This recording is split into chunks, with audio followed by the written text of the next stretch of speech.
BNP নেতা ইশরাক হোসেনের বক্তব্য ঘিরে সামাজিক যোগাযোগ মাধ্যমে তীব্র প্রতিক্রিয়া দেখা গেছে।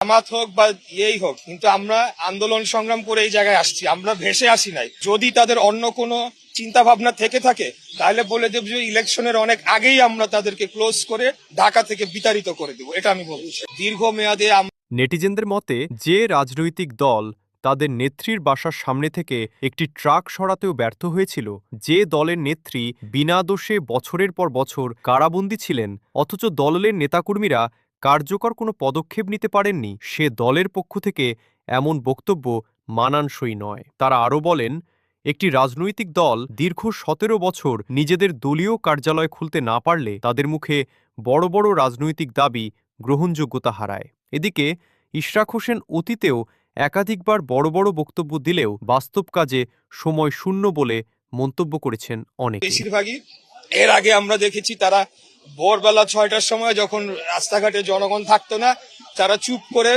অন্ধকারে বের হইতো, মিছিল করে তারা চলে যেত। এই ছিল তাদের আন্দোলন সংগ্রাম।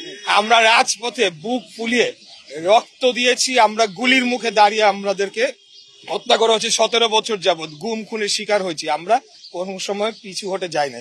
তাই এখন যেটা বলছে, তারাও জানে যে তাদের সব ঢাকা শহরের সবগুলার জামানত বাজেয়াপ্ত হওয়ার সমূহ সম্ভাবনা রয়েছে, এটা তারাও ভালোভাবে জানে। এটা কেবল তাদের নেতা কর্মীদের উৎসাহ জাগানোর জন্য তারা করছে। আর যদি তাদের অন্য কোনো চিন্তা ভাবনা থেকে থাকে তাহলে বলে দেব যে ইলেকশনের অনেক আগেই আমরা তাদেরকে ক্লোজ করে ঢাকা থেকে বিতাড়িত করে দেব, এটা আমি বলছি। আমরা আরেকটা প্রতিশ্রুতিও দিচ্ছি যে যে সকল এখানে ব্যক্তিবর্গ তারা অবৈধভাবে বিভিন্ন জায়গায় স্থাপনা নির্মাণ করছে, ফুটপাতে অবৈধভাবে স্থাপনা নির্মাণ করছে, রাস্তায় স্থাপনা নির্মাণ করছে এবং সেখান থেকে চাঁদা তুলছে, এদের ব্যাপারে আমরা জিরো টলারেন্স নীতি গ্রহণ করেছি। কোনো অবৈধ স্থাপনা এবং অবৈধ কর্মকাণ্ড আমাদের দল সেটাকে অনুমোদন করে না। আমরাও তার বিরুদ্ধে একটা জোরালো অবস্থান নিয়েছি এবং আমরা জিরো টলারেন্স নীতি এই ব্যাপারে আমরা অবলম্বন করবো ইনশাআল্লাহ।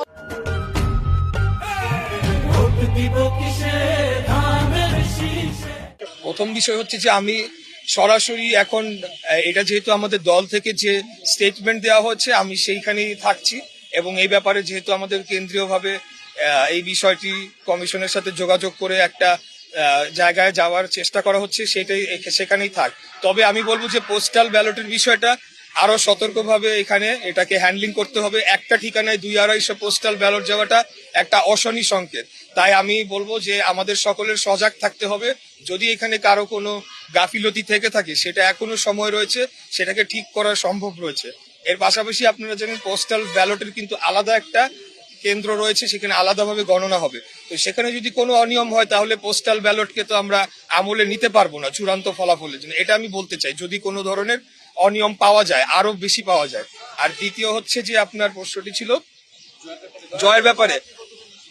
আমি জয়ের ব্যাপারে নিশ্চিত নাকি সেটা বলতে পারবো না, তবে আমি জয়ের ব্যাপারে অত্যন্ত আশাবাদী। আমি অত্যন্ত আশাবাদী যে ঢাকা ৬-এর এবং পুরান ঢাকার এই অঞ্চলের জনগণ তারা ধানের শীষের পক্ষে ভোট দিয়ে এই আসনটা বিপুল ভোটে জয়লাভ করিয়ে দলকে উপহার দেওয়ার জন্য আমাকে সহযোগিতা করবে, আমাকে ভোট দিবে বলে আমি অত্যন্ত আশাবাদী। আর কি কর্মসংস্থান এবং নারীদের উন্নয়নে আমাদের আমাদের ৩১ দফার মধ্যে কিন্তু সেটা বলা হয়েছে।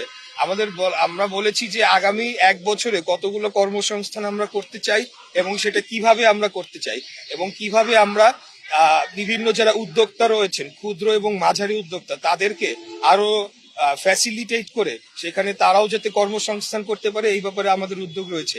নারীদের ক্ষমতায়নের ব্যাপারেও আমাদের ব্যাপক সেখানে পরিকল্পনা রয়েছে, যার মধ্যে ফ্যামিলি কার্ড, নারীদের অর্থনৈতিকভাবে স্বাবলম্বী করে তোলা, নারীদের জন্য বিশেষ ব্যবস্থাপনা, সেটা গণপরিবহন থেকে শুরু করে বিভিন্ন জায়গায় যাতে তারা স্বস্তিতে চলাফেরা করতে পারে। আপনি আমাদের ৩১ দফাটা ভালো করে পড়লেই পাবেন।